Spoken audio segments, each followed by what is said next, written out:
नमस्कार. जेव्हा मी नमस्कार म्हणेन तेव्हा तुम्ही सर्वांनी काय म्हणायला पाहिजे बरं? आवाज मला आलाच नाही. अजून जोरात. आता बरोबर आहे. शिवनेरीवर एक तारा चमकला, जिजाऊंच्या पोटी ये जन्मला. शिवनेरीवर एक तारा चमकला, जिजाऊंच्या पोटी ये जन्मला. मानाचा मुद्रा करते छत्रपती शिवाजी महाराजांना, ज्यांनी मराठी मातीत भगवा झेंडा रोवला, ज्यांनी मराठी मातीत भगवा झेंडा रोवला. अरे गर्व नाही पण धरण्याचे संस्कार आहे, धमकी नाही पण धमक आहे. गरीब नाही पण धरण्याचे संस्कार आहे, धमकी नाही पण धमक आहे. पैसा नाही पण स्वाभिमान आहे, गरीब नाही पण मनाची श्रीमंती आहे. म्हणून तर मी स्वाभिमानाने म्हणेन की मी एक शिवकन्या आहे, मी एक शिवकन्या आहे. महाराष्ट्राचा जो इतिहास दिला तो काही एऱ्या गेऱ्याने नव्हे, तर महाराष्ट्राचा जो इतिहास दिला तो हिरव्या पिवळ्या शालीनं, तलवारीच्या खडखड नाटीनं, घोड्याच्या टपानं आणि शहराच्या टपानं. आता जाऊन सांग तुझ्या राष्ट्राला की महाराष्ट्र झुकत नाही, छत्रपतींचा स्वराज्य नमत नाही, स्वराज्यातील प्रत्येक मावळा खाली बघत नाही, तो नजरेत नजर भिडवणार आहे. बंदुकीच्या गोळ्यावर हे हंटाच्या धाकावर मी अनेक वाघांना माणसा बनवणे शिकवणारा वाघ बघितला, परंतु बंदुकीच्या गोळ्याशिवाय आणि हंटाच्या धाकाशिवाय तिथल्याच माणसांना वाघा बनवणे शिकवणारा मी एक वाघ बघितला, आणि ते म्हणजे छत्रपती शिवाजी महाराज होते. आणि ते म्हणजे छत्रपती शिवाजी महाराज होते. आपण ज्या महाराष्ट्रात जातो तो महाराष्ट्र म्हणजे काय, तर तो महाराष्ट्र म्हणजे शिवरायांच्या विचारांचा, जिजाऊंच्या संस्कारांचा, शंभूच्या पराक्रमाचा साक्षीदार म्हणजे माझा हा महाराष्ट्र होय. छत्रपती शिवाजी महाराज एक धैर्यशाली होते. असा एक छत्रपती शिवाजी महाराजांचा प्रसंग मला तुम्हा सर्वांना सांगावासा वाटतो. एकदा छत्रपती शिवाजी महाराज कर्नाटकाच्या मोहिमेवरून महाराष्ट्रात परत होते. तिथे बेलवडी नावाचं गाव होतं. त्या गावामध्ये एक छोटासा किल्ला होता. या किल्ल्यामध्ये एक मल्हार नावाची धाणेदारी म्हणून काम करत होती. छत्रपती शिवाजी महाराजांना वाटलं सातुरा हे महाराष्ट्रामध्ये जाता हा किल्लाही घेऊनच जावा, म्हणून त्यांनी थोडंसं सैन्य गोळा केलं आणि लढण्यास सुरुवात केली. मल्हार जिद्दीची होती. तिने आपली संपूर्ण ताकद या मावळ्यांना दाखवली. त्यात मावळ्यांचा पराभव झाला. दादाजींना वाटलं एका स्त्रीच्या हातून हे सर्व मावळे निधन पावले, हे शक्य नाही, हे अशक्य आहे. म्हणून दादाजींनी अजून सैन्य गोळा केलं आणि परत लढण्यास सुरुवात केली.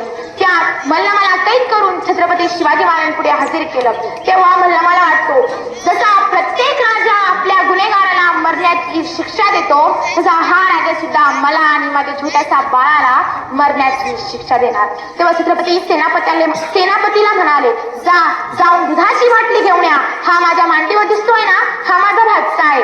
अहो, म्हणजे तुम्ही माझ्या भगिनी जाणार आणि कोणता भाऊ आपल्या बहिणीला कैद करतो? बहिणीचं राज्य घ्यायचं नसतं तर बहिणीला राज्य द्यायचं असतं. म्हणून छत्रपती शिवाजी महाराजांनी तिला सोन्यासहित तिला रवाना केलं. पुष्पा नावाचा पिक्चर तुम्ही ऐकलाच असेल किंवा बघितलं सुद्धा असेल. त्यामध्ये झुकेगा नहीं साला हा डायलॉग आमच्या मुलांना खूपच आवडायला लागलाय बरं.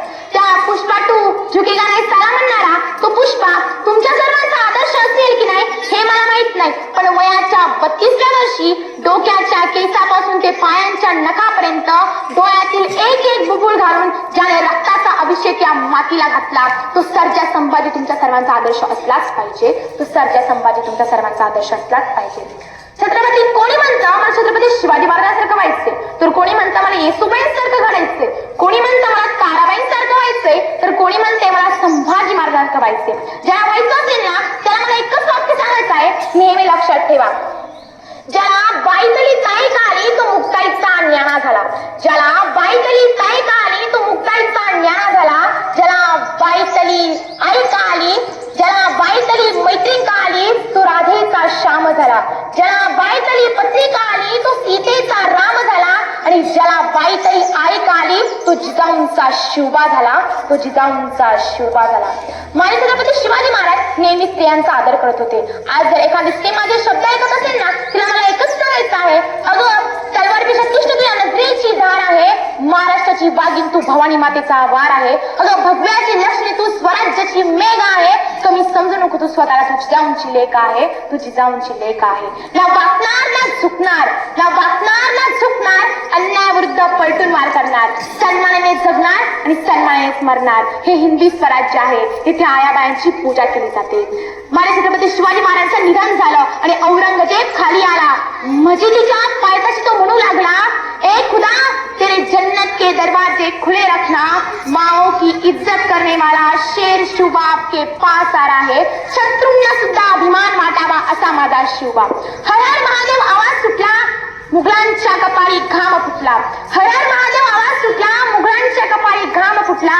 मराठ्यांच्या चमकत्या तलवारी, मुघल बघताच फिरती माघारी.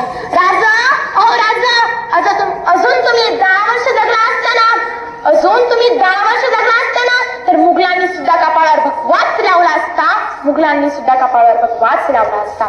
शेवटी मी एवढेच म्हणे, इंद्रलेमी जंप पर वानसु अंब बर, रामसु नंब बर, रघुकुल राजे, पोशवाई बापर, शंभूरूप नापर, जोशत्र बापर, राम तुझ राजे, केरतम अंस पर, कंजकिमी कंस पर, दोमेली छंप बर, शेरसिव राजे.